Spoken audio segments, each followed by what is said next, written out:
How to fix another program is being installed. Installer error on Windows. 1. Scan for potential viruses using the recommended Avast Internet Security in this video guide. 2. Terminate the Windows installer process, misiexec.exe. In Task Manager. 3.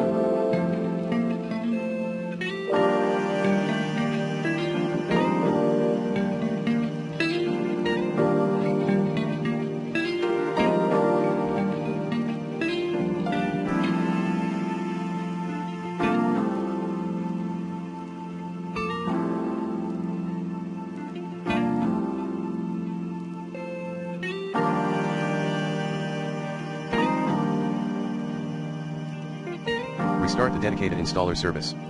4.